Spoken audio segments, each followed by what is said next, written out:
Hello again and welcome to this edition of Charge Fast Break on the Rock Entertainment Sports Network. I'm Scott Zurilla. Glad you are with us. Coming up on today's show, we're going to talk Polar Plunge, Hoops and Hounds, and upcoming promotional nights here at Public Hall. We caught up with Alan Wiley. We're going to sit down, talk with him, and let you know where he is and what he's been up to since we spoke with him last.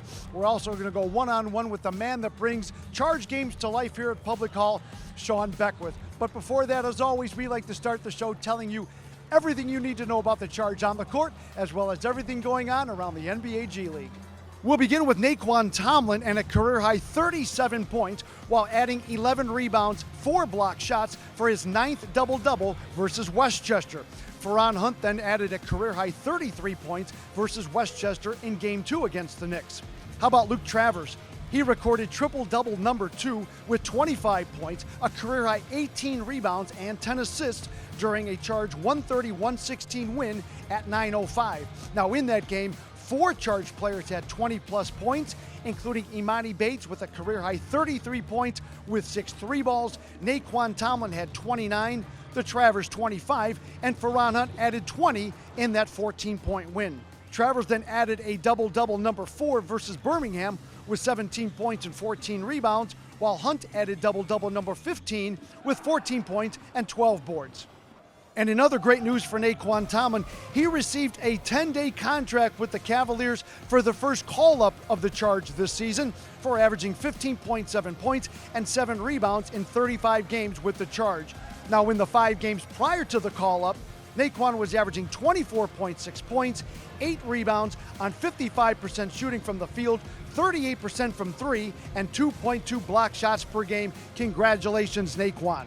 The Charge were also busy with the roster, signing Loudon Love, a 6'8 forward center from Wright State, in 88 career G League games with Texas, Memphis, and Mexico City. Love has career averages of just under 7 points and over 4 rebounds per game. And with that, it's time to take you around the NBA G League. During All-Star Weekend in San Francisco, Osceola Magic guard Mac McClung made history, winning the 2025 NBA G League dunk contest, defeating San Antonio's Stephon Castle for a record 3rd consecutive dunk championship. McClung posted multiple 50-point dunks to win the title for a 3rd straight time, something never done before in All-Star Weekend history. And while it didn't have the cachet of the NBA contest, Oklahoma City Blue guard Logan Johnson defeated Sioux Falls Skyforce guard Alondis Williams to capture the 2025 NBA G League Slam Dunk Contest. Also, during All-Star Weekend, it was Team Braxton defeating Team Swiss Cultures 30-26 to win the 2025 Up Next game. Kevon Harris of the College Park Skyhawks was named the game's MVP after finishing with 19 total points, while Birmingham Squadron swingman Lester Quinones led Swiss Culture with 14 points. Okay, let's take our first time out of the show, but when we come back, we're going to talk with Sean Beckwith, the man that brings Public Hall to life on a game day. That's coming up next on the Rock Entertainment Sports Network. Craig, I set a screen for Craig. He gave me the ball. He was just like, work. So that's what I did. Tomlin on the right side. Tomlin in the lane. Nice floater as he rolled it home. How about that? The whole Cavalier bench got up as one and applauded the youngster for his first field goal. What's it like wearing a Cavaliers uniform in front of family and friends? The feeling was amazing. Being in my hometown, playing in the Barclays with families and friends that was there, it was amazing. Now, it's got to be crazy when you're on the bench, game is going on, and all of a sudden, Cavs coach Kenny Atkinson looks down the bench and kind of, what did he do? Did he kind of point? Did he kind of call? What happened? So Coach Kenny, he was saying Q. He was like, Q, Q. I'm like, who's Q? Like, nobody ever calls me Q. And then he said my name about like 5 times. He said Q about 5 times before I realized he was talking to me. And then when I got up, he was like, go check in. So it was an amazing feeling. Was your heart racing? Not really. I put in the work. I've been playing in the G League. My confidence is high right now. So I just feel like I just have to, just live in the moment. First NBA block of Q, man. Oh, man.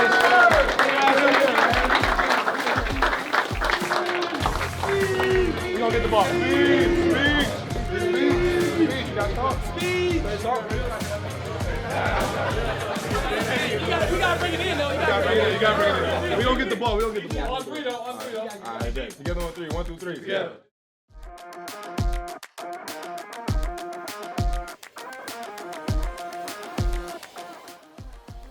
Welcome back to Charge Fast Break. Now, my question to you is, have you ever been to a Charge game here at Public Hall? Because if you have, you've seen what a great experience it is both on and off the court. And the gentleman to my right who is responsible for the off-the-court stuff, I've got to look at the notes. Sean Beckwith, he is the Senior Coordinator and Marketing and Fan Activation for the Charge and Monsters. Sean, thank you for joining me. Thanks for having me. I appreciate it. All right, now, there's a lot that goes into a game day off the court. Try to distill it down for us and tell us a little bit or a lot of bit what you do on a game day. Yeah, absolutely. In any given game, there's a lot of pieces, parts that go on, from community groups joining us to having to order more T-shirts for a T-shirt toss. For example, if there's a Friday night game, we're making those scripts as soon as Monday when we get into the office. We also have ideas that are already rolling throughout Tuesday, Wednesday. Maybe there's some meetings with some internal folks, some external folks to secure groups or an anthem singer or anything of that nature that goes into the entertainment of the game. Thursday, Friday, you shore up the script, send it out wide to the company, which, careful because there's like 300 people you send it to, and then by Friday, there's production meetings before the game and stuff, and it's game time Friday night. So it's a lot of pre-preparation, a lot of organization ahead of time. There are so many things that you mentioned there in about 30 seconds. Where do all these ideas come from? Do you share the ideas with the folks with the Monsters? I know you work the Monsters as well. Where do all these things come from? Yeah, absolutely. They all come from Rocket Arena here at Public Hall. We're blessed to work in such a great organization that treats game ops as something that's top tier. We work very closely with the Cavs and Monsters in a variety of ways. We have a team called the Epic Team that we're actually all a part of from Cavs and Monsters top down, and we have bi-weekly meetings. So a lot of the ideas are pretty basic core elements of national anthem, T-shirt toss. But for instance, yesterday was our Special Olympics game. How can we get external groups involved here? How can we really make a splash, really make an impact, especially yesterday with the bid for Special Olympics and a check presentation? So a lot of those meetings come from external folks, and then we rely on the Cavs and Monsters too for bigger elements such as pyrotechnics or a better audio system or something like that. So we're all very interconnected. And it sounds like then you need a ton of people to help you. I know you're not doing this yourself. How many people do you oversee? How many people does it take to make everything run smooth on a game night? Yeah, absolutely. So one of my duties is I oversee our part-time teams. Ours is known as the Cavalry. They're our in-game entertainment team. They throw T-shirts, they do the ball tosses, pick the contestants. I also help oversee our host crew, our PA announcers, our DJs, our music, everything like that I oversee. But for me, I also rely on others as well. Our Director of Marketing and Promotions, Sam Armstrong, is one-of-a-kind MVP. He helps a lot of community ideas. We have Raven Payne in CR now and Community Relations helping us. Everybody from the top down, I could name a million more people, but everybody plays an integral part from Cavs Entertainment all the way down to Charge Entertainment. It's an amazing process that you're talking about. How do you keep everything so organized and keep everything running so smoothly? Yeah, absolutely. For me, the philosophy is one step at a time, one game at a time. You're always looking forward to the next games and building elements for it. But per se, it being December, I'm not necessarily making a script for March. I'm planning different elements out for March. But you got to focus on the game at hand, similar to players do. You're looking forward to the finals, obviously, all the time. But, hey, we got to take it one step at a time. So just basic stuff. Stay organized, be responsible, take accountability, ask for help when you need it, and then just one step at a time because it's all going to build up. And this by no means is a part-time job, is it? You just got mentioning you're talking about months in advance. How about the day of a game? When do you get in? When do you leave? And everything in between? Sure, absolutely. So day of a game, let's go with a 7 o'clock game. I'm usually rolling in here, give or take between 10 and noon, depends how busy the game is. I have to finalize the scripts that day. I have to print everything out. Game entertainment as an industry is still pretty paper-based, so people read scripts and stuff. So for a 7 o'clock game, we're here about noon, maybe 1 o'clock. By about 4 hours before each game tips off, we do our game rehearsals, make sure graphics look good, videos look good, and then 2.5 hours before each game, we do a production meeting with our audio hands, our PA, our team leads, everything just to make sure the game looks good. We run through our script, and by that time, it's about 5 o'clock. We get to settle in, to get some food, and 6 o'clock, we're in the chair ready to roll for a 7 o'clock tip-off. And something we definitely have to talk about is the video screen to our left. For the longest time, the organization never had a video screen. How important has it been, and what has it meant to be able to take the game night experience to another level with that screen? Absolutely. We love the LED screen. It means the world, and it's made a huge difference. That said, to me, my philosophy is there's a careful balance of the video screen and like on-court elements, interactive fan contests. You have to be careful not to rely on the screen too much, but in terms of the screen itself, we're an increasingly visual society. The days of reading programs, I'm still into that, but a lot of people aren't anymore. They want to see it on the board. They want to look at one place and get all the information, all the stats, all the replays in one specific direction. So all that stuff, including contests, hosts, everything, everything. It's on the board, and it makes a big difference, and especially in a QR code-driven world. You want to get surveys out, you want to get barcodes, you want to get contest sign-ups. Way easier on the board versus like a program. So it helps our business in many ways, but it also helps my field of game entertainment tremendously. And Sean, as we wrap things up here a little bit, it's kind of like a TV show, isn't it, when you were talking just the board? So how are you balancing a TV show, everything that goes on off the court, timeouts, between quarters? How do you keep everything organized and looking so good? Yeah, absolutely. I always say in game entertainment, people ask me about it, we control everything that happens outside of the game. So the entertainment, the lights, we control all that.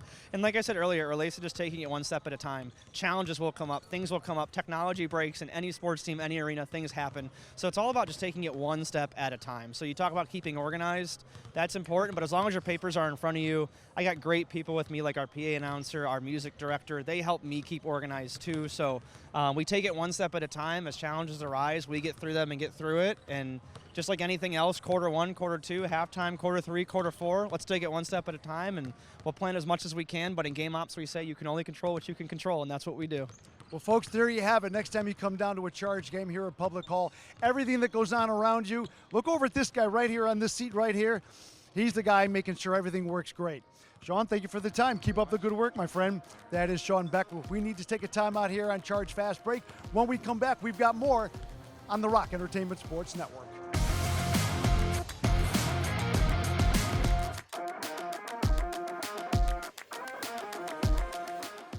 Welcome back to Charge Fast Break. I'm Scott Zurilla. Glad you are with us. Now, if you've watched our Charge broadcast over the seasons, you might recall a young man, a visually impaired high school student from Westlake that joined us for a couple of broadcasts, Alan Wiley. Well, Alan finally graduated from high school, and we're wondering, where in the world is Alan Wiley? Well, we found him here in Wilmington, Delaware. Alan, great to find you and see you once again. How you doing? I'm doing great, Scott. It's been great here, great meeting up with you, and great to see the Cleveland Charge up here again. Both teams hungry for a win. I've been a freshman at Rowan University in South Jersey, a little ways from Philadelphia. A lot of Eagles fans there, so they're pretty happy. But yeah, it's been wonderful. The people at Rowan have been very supportive. The people at the Blue Coats have been very supportive of me, and really nothing but good things to say.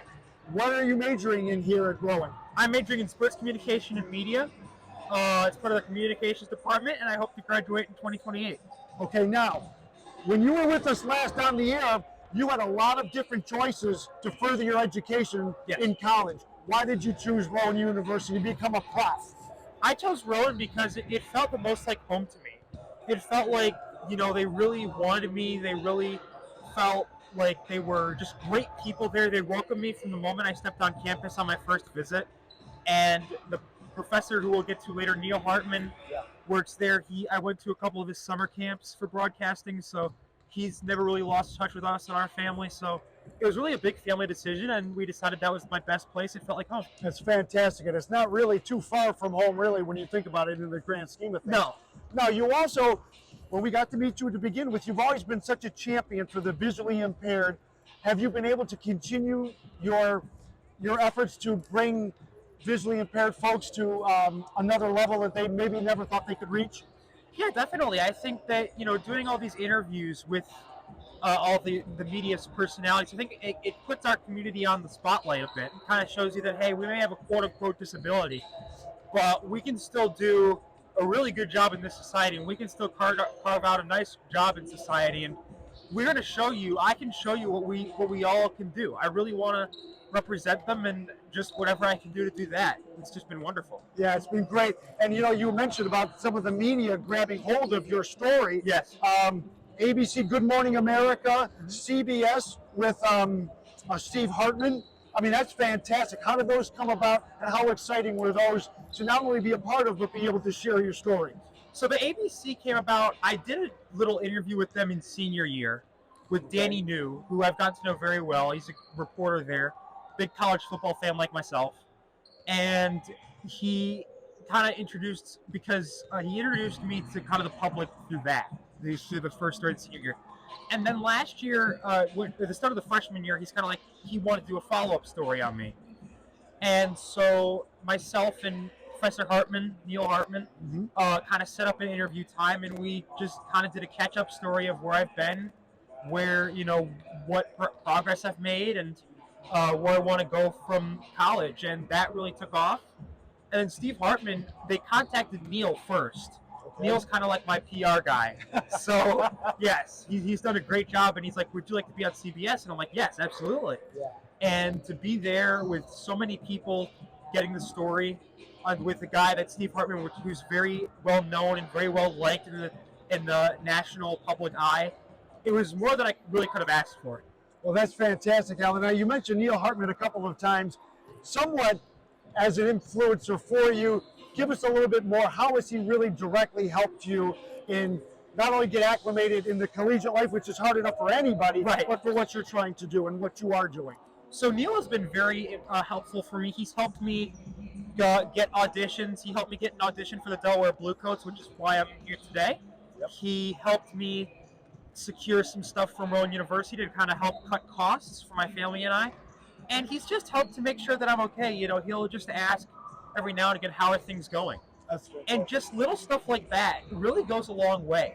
Because, Mom and Dad are about 7 hours away. Yeah. And especially in this weather, they don't want to drive up 7 hours. So it's really nice to know that there are people that look out for me. And he's done a really great job. I've known him since I was a sophomore in high school.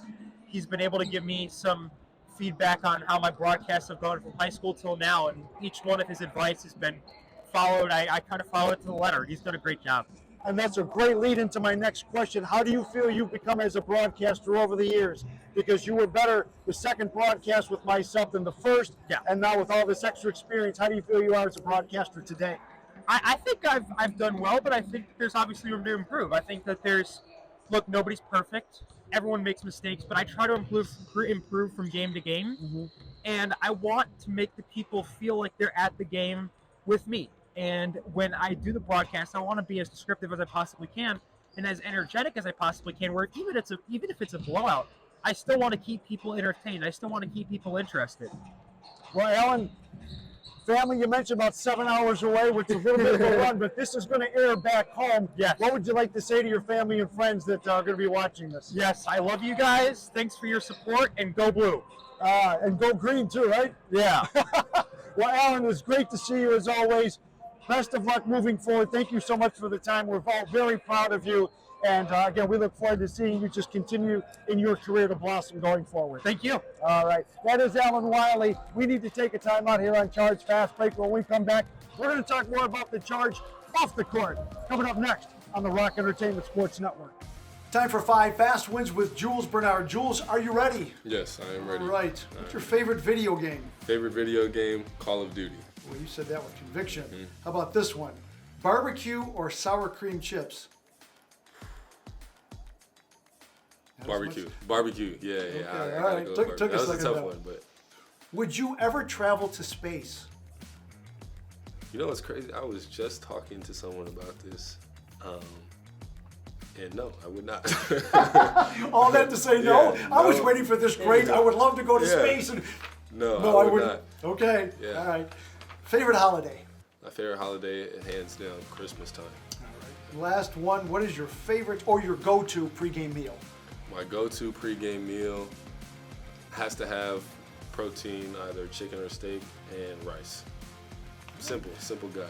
There's nothing wrong with that. Sure. Whatever helps you perform, right? For sure. All right. That's Jules Bernard. That's 5 fast ones with Jules Bernard.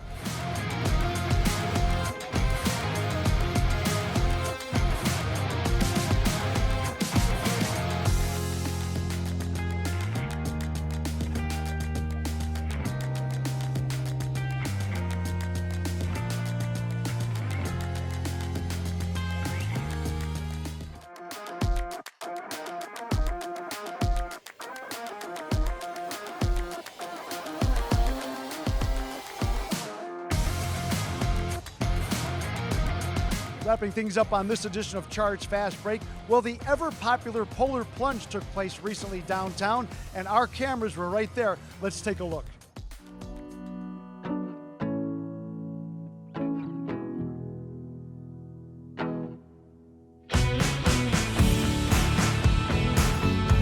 The Charge celebrated Special Olympics Polar Plunge Day, championed by Cleveland Cliffs recently at Public Hall. The team wore special Polar Plunge-themed jerseys, fans received a Charge beach towel, And some brave folks did, you guessed it, the dreaded polar plunge, dipping in the water while ignoring the frigid temps, including our very own Director of Marketing and Promotions for the Charge, Sam Armstrong. Sam, you're a much better man than me.